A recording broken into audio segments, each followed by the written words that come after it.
Losing empathy for my postpartum wife after she insulted me. Did I handle it poorly, or was my reaction justified? So my wife is 2 months postpartum.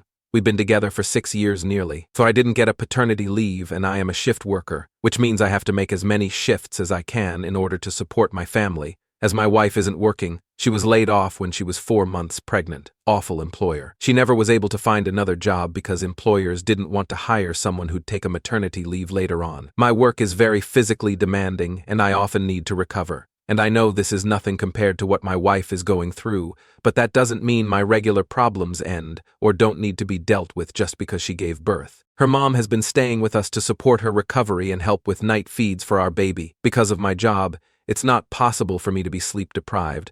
We tried that initially, but I was written up at work next day. This has caused some unjustifiable resentment from my wife, despite the fact she knows my situation. We often fight over this, as I can't attend to my parental duties because I desperately need to put money on the table, which my wife can't right now. I am under so much stress and don't know who else to talk to, as my wife's problems are somehow always bigger. It's like I'm not allowed to be human or express how I'm feeling at all. And I've begun to resent her too. One evening when I came home from work, I had an injury on my arm and was worried about getting tetanus. I called a friend asking for advice while my wife overheard me and said something snarky, telling me I'm useless because she has to rely on her mom right now when I should have been there. I really feel like I've run out of empathy for this person and don't feel like I can feel safe or validated around her. So I sincerely asked, "Do you like saying that? Does that make you feel good to call your partner useless? What a shame. I would never say something like that to you, even though you aren't helping our family financially at all, even though you're supposed to." I didn't raise my voice or had an irritated tone. This was mostly out of curiosity and how hurt I was. She started crying and saying sorry, probably because I could sense I triggered guilt in her, but I didn't comfort her or reassure her of my love because I didn't want to. If she felt bad, she probably needed to, so I let her cry. I simply said that I will disengage from her next time she says something hurtful to me, and won't allow myself to be spoken to that way again. I was polite but very firm on what my position was on this. We haven't really spoken much, and I've been sleeping away from her because I can't stand to be near her. She asked me to come to bed, but I just think I needed space. Now she texts me that she really hated the fact that I put her on spot with my line of questioning, and how I should not do that. I said that if my questions made her uncomfortable, it was a sign she needs to do some self-reflection and become a better partner to me. Was I too harsh? Next story. Suggesting that my wife go to therapy because she struggles with emotional control. Was I out of line or trying to help? For the past several months, my wife and I don't seem to be communicating well.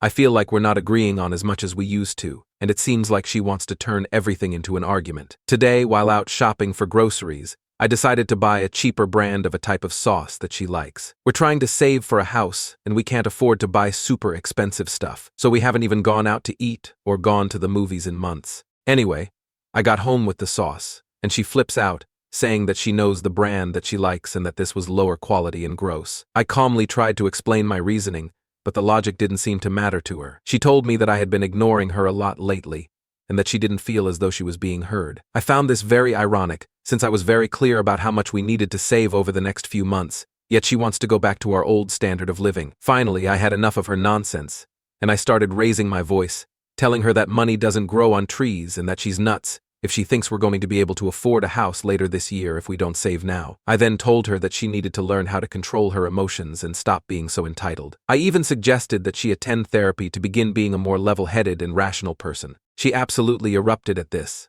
accused me of supersentism, and told me that if she were a man, there's no way I would have said what I said. I laughed in disbelief and told her that she clearly has emotional problems, as well as delusions, and that therapy could really help her out. As she stormed off, I told her that I was only trying to help her, but she never even acknowledged me and simply slammed the bedroom door shut. Now, I'm worried that she will spend money lavishly just to spite me, and that her destructive behavior will sabotage our financial goals. So I want my wife to see things from my perspective, but I think she may have a personality disorder that needs fixing by a professional. So I'm totally exhausted by the situation, and I feel like a constant pawn in my wife's twisted games. She's still in the bedroom and refuses to talk to me, even after I slid a list of therapists under the door. Next story. Not inviting my friend and her family to a group cottage trip. Now she's upset and thinks I'm being exclusive. Last summer, my friends and I planned a group family cottage trip for the 1st of July celebrations. Things went awry. One of our friends has 5 kids, while the rest of us either has 1 to 2 kids or no kids. There are 4 families. Last summer, our friend with 5 kids basically dumped her kids on the rest of us to watch. Her husband basically ditched her and his kids to drink with the men and join activities. One incident of this happening was when my husband and I arranged for him to get some time with the guys, while I planned an intentional hike scavenger hunt through the woods with my 2 little ones. My one friend with the 5 kids heard about it and asked if her 5 kids could join me, while she could take a quick nap, and then she would come get them later. I wanted to say no, but then she already told her kids about it, and they were excited to go. So I didn't want to say no to them. Well, she never joined us later. I couldn't handle all 7 kids, especially with her kids being super energetic. I got back to see her chilling with the men.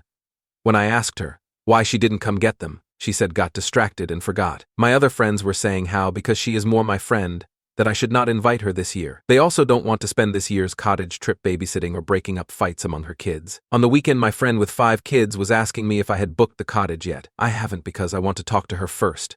Would I be the asshole if I told her to make sure if she plans to go to not dump her kids on others? Or would I be wrong to not invite her?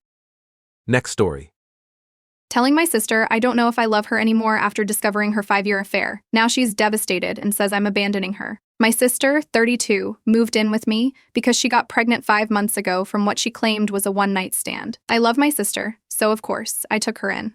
My husband is overseas for 6 more months, so it was nice to have her around because I care about her very much. On Monday, I came home and saw my sister and a strange woman in a screaming match on my doorstep. I obviously didn't know what was happening, but I saw the woman poking my pregnant sister's shoulder, so I intervened. I sent my sister inside and she begged me to send the woman away.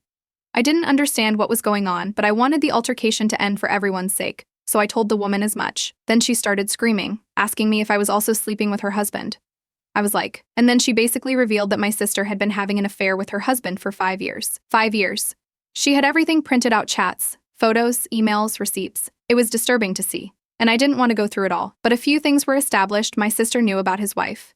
She knew she was the mistress and liked it. This woman was a stay-at-home mom to their 4 kids, one of whom has a severe disability from a car accident. Her husband knew about my sister's pregnancy and even took her on a baby moon to celebrate it. The affair had been going on the entire time, with my sister believing he would eventually leave his wife for her. My sister had fully embraced the role of being the other woman and was emotionally invested in their relationship, despite his repeated lies about leaving his wife. I told the woman I was very sorry and that I obviously didn't know, but I asked her to leave because this wasn't going anywhere, and I didn't want the neighbors to call the police. She was furious but gave me her number on a post-it, begging me not to let her husband stay at my house. I assured her that no man was stepping foot in my home.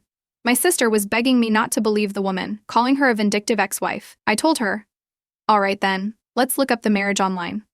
Let's see if a motion for dissolution of marriage was ever submitted. We fought hard.